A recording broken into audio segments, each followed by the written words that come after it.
Hey guys, and welcome back to my channel. So this time ato yung feature ang kanta sa aggressive audio nga Liar Evil. So unata sa intro, so ang first na chord kay E, sunod kay B,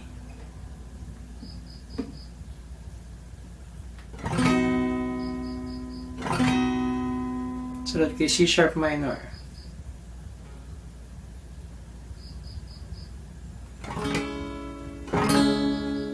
then sunod kay A.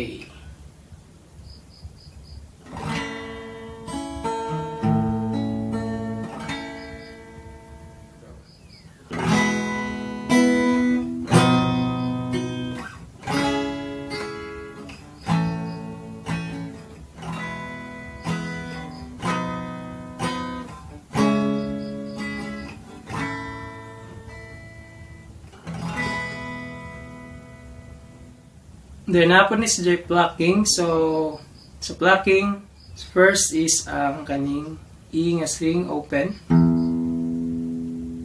Then sunod kining 7th fret sa lower E na string, 7th fret. So 1. Then sunod 7th fret sa B na string.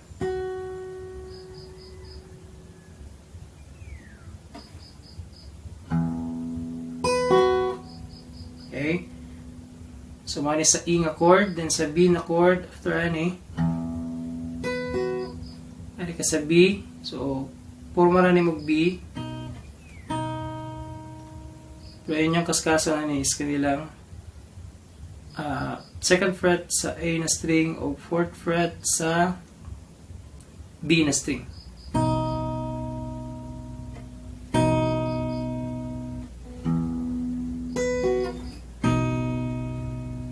Then sunod ani is 2nd fret sa B na string,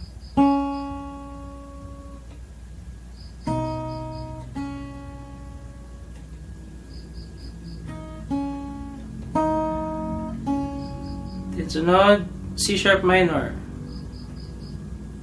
a chord for marag C sharp minor, pero ang inyong yung i-pluck ani is kanilang 4th fret sa A na string o 5th fret sa B na string.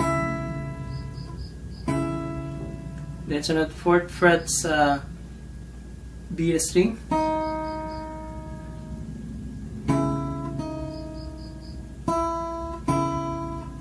Then sunod 6th fret sa G na string. Then sunod 4th fret. Again.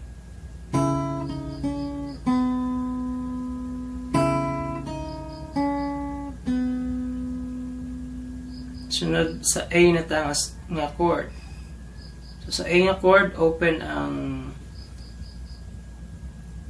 A na string, then 2nd fret sa B na string.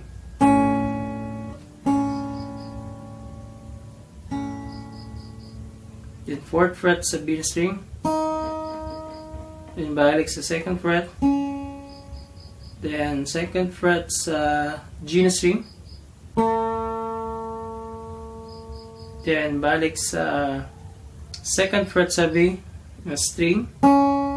Then balik na po sa G na string, 2nd fret. Then 1st fret. Then 4th fret sa D na string. Then 2nd fret. O ang open E na string. So balik na sa A nga chord.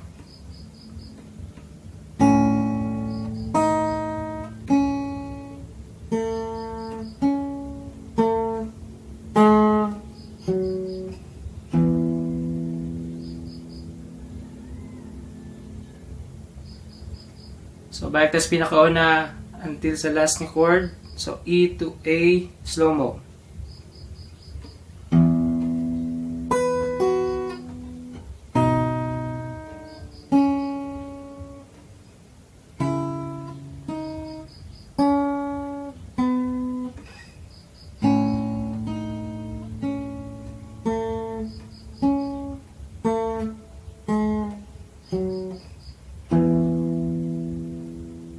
first part, sa second part, after ani niya, then back and ka sa 7th fret sa E na string, lower E string. Then B na punta. Then lang kausa lang. Then sa C sharp minor, the same lang sa ganiha.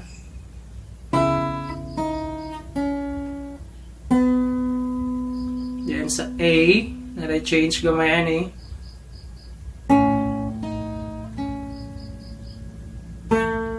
So after sa 2nd fret sa G na string, arita sa 4th fret sa E na string. Then open. Then arita sa 1st fret sa G na string. Then 4th fret sa D na string. Then 2nd fret. So balik ta sa una, sa second part.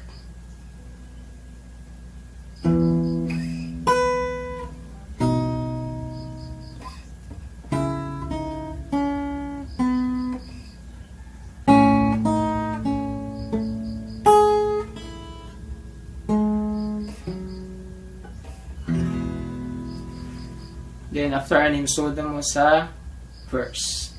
Sa normal speed na punta.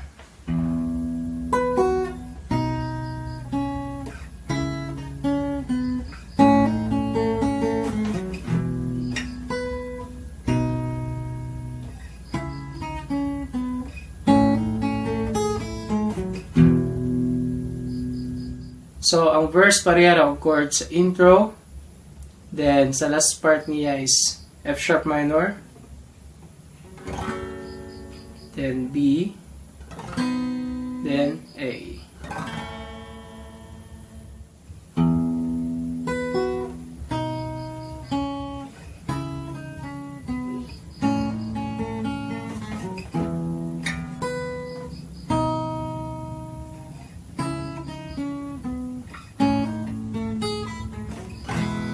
Gutom sigurong dyan nangitaw ka na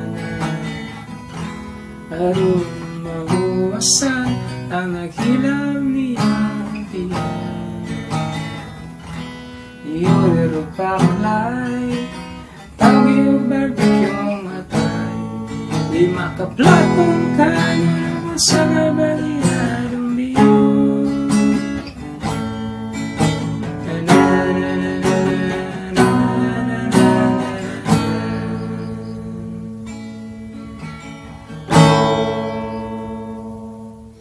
Then after sa verse is refrain. So sa refrain, first ang chord kay C sharp minor, then B, then A, then sa second part sa refrain C sharp minor, B, then A, then mabalik ka sa B. Pagkahuman o kao nangingiki sa iyang ito,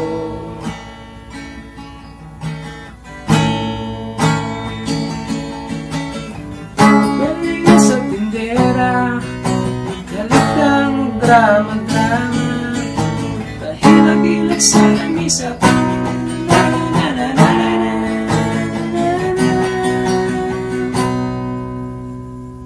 Then after ani is chorus. So sa chorus, E, B, A, then B.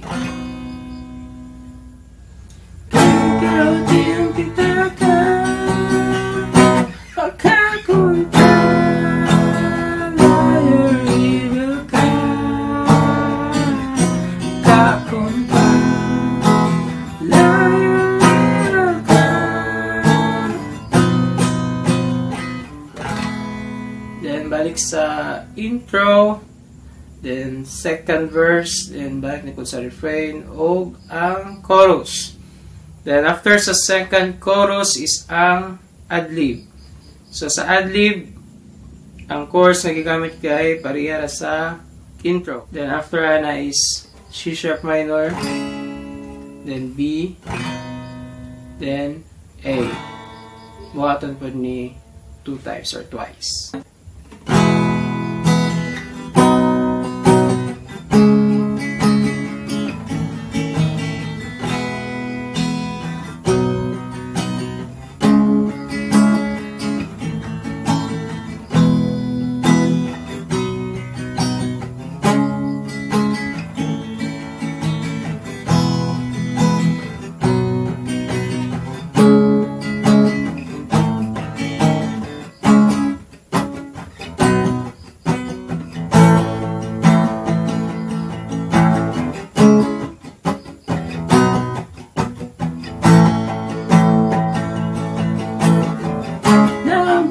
Saan ng buwan na batamatan ng tuwan.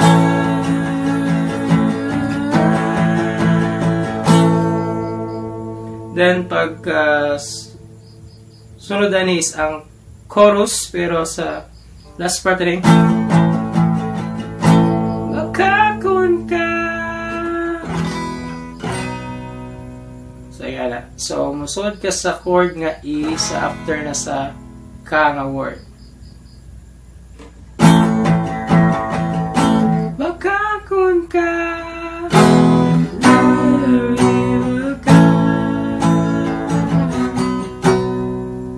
Then sa second part nga word or lyrics nga makakun ka, instead na balik sa E, B, A, B. So, ay siya sa C sharp minor, then B, then A, then B. So sa last nga chorus, balik ta ang chord patterns E, B, A, B, then C sharp minor, B, A, B. Makakun ka.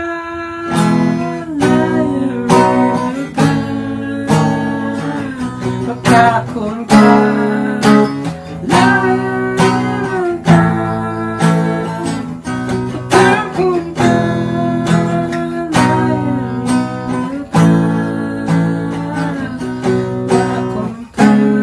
Then sa second part, sa C sharp minor. So after sa C sharp minor, balik ka sa E, then A, then B. Paspas sila. Kakun ka. Kakun ka.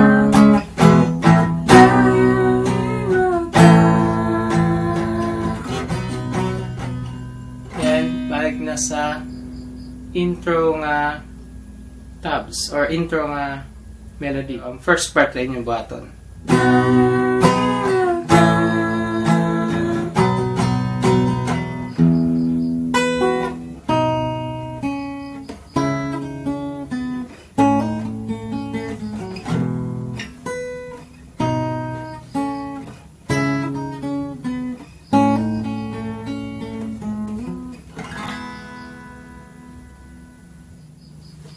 So, mao to ang kanta nga Liar Evil by Aggressive Audio. So, unta nakatabang ning tutorial. So, sa katong wala pa nakasubscribe, please subscribe to my channel. Natay math tutorials, natay ukulele tutorials, naputay DIY projects o DIY repairs.